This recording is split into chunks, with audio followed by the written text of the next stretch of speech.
जय श्री राम। आप सभी का जीवन मंगलमय हो। बड़े भाग मानुष तन पावा, सुर दुर्लभ सब ग्रंथन गावा। ये स्थिति जब बनती है जब हमारा चरित्र और चिंतन, कथनी, करनी, मन, कर्म, वचन एक हो, इनमें अंतर ना हो। और ये तभी संभव है पूरे जगत के लोगों को शांति हो, क्योंकि सभी का स्वभाव एक है।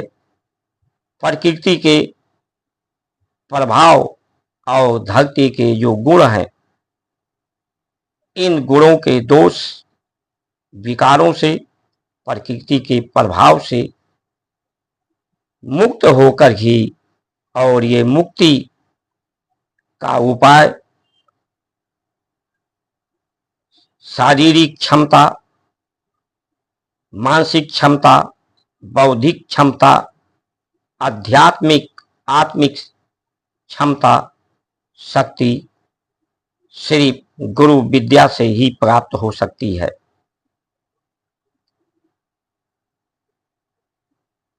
गुरु ग्रह पढ़न गए रघुराई, अल्प समय सब विद्या पाई। तो गुरुकुल विद्या पद्धति जो हमारे आचार्यों के द्वारा जो निःशुल्क, क्योंकि विद्या का अगर कीमत देना पड़े तो विद्या प्रभावी नहीं होती। जब निःशुल्क मिलता है तो वही विद्या अविद्या को नाश करती है। अविद्या का नाश हो, क्योंकि वही बच्चे आगे भविष्य बनते हैं, उनमें क्षमता युक्त होंगे तो योग्यता होगी। जो नौकरी सेवा में जाएंगे, चाहे राजनीति में जाएंगे, जिस भी क्षेत्र में वो सेवा देंगे, ईमानदारी से देंगे, ईमानदारी का पर्याय समझेंगे, ईमानदारी का ही प्रयोग करेंगे।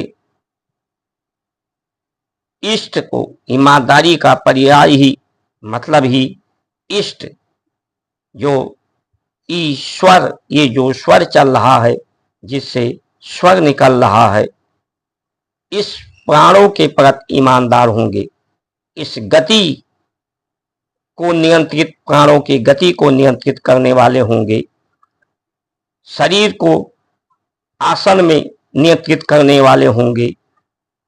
5 यम 5 नियम, आहार को संयमित करने वाले होंगे।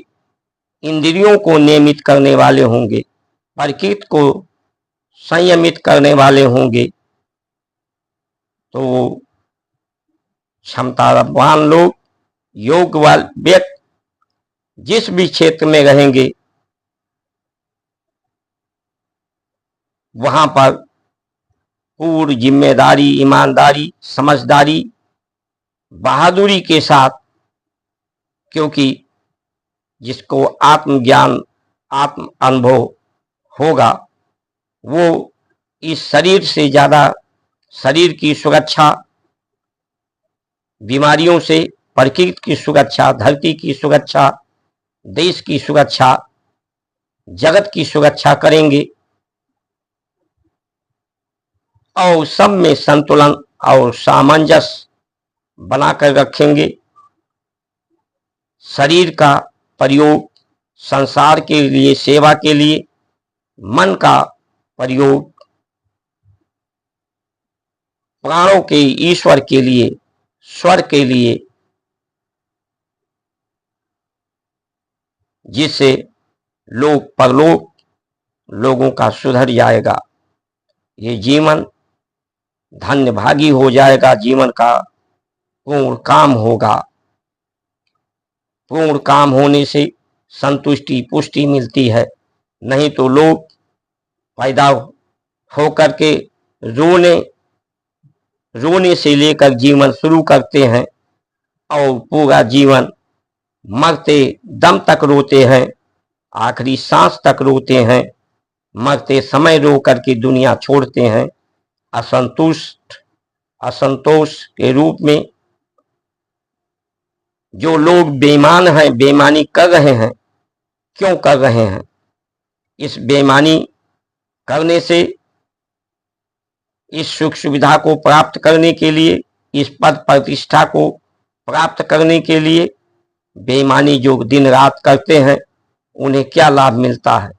उनकी आयु बढ़ती हो, क्षमता बढ़ती हो, उनकी कोई राम कहानी बनती हो कि शरीर ना रहने पर भी उनकी राम कहानी, उनकी कहानी को कोई कहे, उनके आचरण को कोई अपना सके, उनके मार्गदर्शन को कोई अपना सके, उन पर परिवार का, देश का, राष्ट्र का लोग आंख बंद करके विश्वास कर सकें, या वो स्वयं संतुष्ट हैं, पुष्ट हैं, रोग मुक्त हैं, भय मुक्त हैं। किसी भी तरह से ये बेईमान लोगों को कोई लाभ मिलता नहीं है, लेकिन लोग बेईमानी करते हैं। इसी बेईमानी की वजह से 2000, 500, 1000 की नोट पहले बंद हुई, दूसरा चलाया गया, अब उसमें भी बेईमानी की बदबू आ रही है। तो ये बेईमानी किससे न्याय की बात की जाए? न्यायालय में से भी जजों के यहाँ से नोटों के बंडल मिलते हैं, नेताओं के यहाँ बंडल नोटों के मिलते हैं, अधिकारियों के यहाँ नोटों के बंडल मिलते हैं। तो इस तरह से, जिस तरह से विश्वास लोगों का व्यवस्था से, इनके गलत नीतियों से के कारण, उनकी नीतियां सही नहीं है, नीत सही नहीं है, नियत सही नहीं है, इसलिए नियंत्रण सही नहीं है। इसलिए सदैव जब भी दुर्दशा, दुर्गति, आर्थिक संतुलन, प्राकृतिक संतुलन, सामाजिक संतुलन बिगड़ता है, तो ये नीतियां ही जिम्मेदार होती हैं। इसलिए शिक्षा की सुधार से और कृषि की सुधार, महानगरों में जो अवशेष नगरों में गंदी नालियों में बह रहे हैं, उन्हें ट्रीटमेंट प्लांट लगा करके उन्हें शुद्ध किया जाए, उनके जल को, और जो अवशेष हैं उन्हें जैविक खाद में परिवर्तित करके किसानों को उपलब्ध कराया जाए। गौशालाओं का अधिक अधिक संवर्धन हो, यज्ञ अधिक से अधिक हो सके, गौ घी उपलब्ध हो सके, प्रकृति सुंदर हो जाए, और प्राकृतिक खेती हो सके, ताकि किसानों की को केमिकल खादों का, रासायनिक दवाओं का प्रयोग बंद हो, जलवायु में सुधार हो।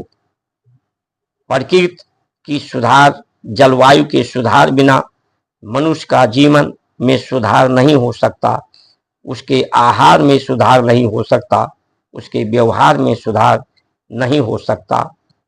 और जब तक आहार में सुधार नहीं होगा, तब तक प्राण की गति, जो ईश्वर की गति, जो शांत की गति है, परमात्मा का स्वभाव, हर व्यक्ति का स्वभाव एक है, वो शांति है। यानी जब प्राण की गति शांति होती है, तो इंद्रियां शांति होती हैं, मन शांति होता है, मन आपका साथी हो जाता है, इंद्रियां आपकी साथी हो जाती हैं, संसार आपका साथी और सहयोग देने के लिए तत्पर हो जाता है। सब में श्रद्धा, विश्वास, प्रेम, सेवा, दान, सहयोग की भावना आती है, संवेदना जागृत होती है। तो इसलिए हमें स्वभाव के अनुकूल परिस्थितियां बनाने के लिए संचार क्रांति की आवश्यकता है, और वो संचार क्रांति दूर संचार क्रांति के रूप में उभरेगी। इसलिए अधिक से अधिक इस वीडियो को लाइक करके, जो आप लाइक करेंगे वही परिस्थितियां समाज में, देश में, विश्व में बनेंगी। और इसे लाइक से फॉलो कमेंट करें। दूर संचार क्रांति लाएं। ज्ञान, रामायण का ज्ञान, भागवत का ज्ञान, सभी ज्ञान तो लोगों में पर्याप्त है, लेकिन संज्ञान नहीं है, संधान नहीं है, क्योंकि गुरु की विद्या ही संधान कराती है, अनुसंधान कराती है, संज्ञान लेती है। जब जो मंत्र की मंत्रणा, जो श्लोक हैं, श्लोक का पर्याय ही है सुंदर लोक। ये शरीर भी लोक है, ये भी सुंदर हो, स्वस्थ हो, इसके अंदर कोई भी गंदगी टास्क ना जमा हो और संसार में कहीं कोई गंदगी ना हो, इसलिए ये लोक सही हो तो ये सुंदर लोक बने, श्लोक बने। जो मंत्र दोहा चौपाई हैं, उसके जो संकेत हैं, संकेत के अनुसार हमारा मन, कर्म, वचन हो, वही आदर्श आचरण हो। ये संकेत करते हैं कि आप के अंदर राम का चरित्र हो, सीता, नारियों में सीता का हो, हनुमान का चरित्र हो, सेवा के क्षेत्र में हैं आप, तो जीवन धन्यभागी होता है। इन्हीं वचनों के साथ आप सभी का सुमंगल कामना करते हुए जय श्री राम।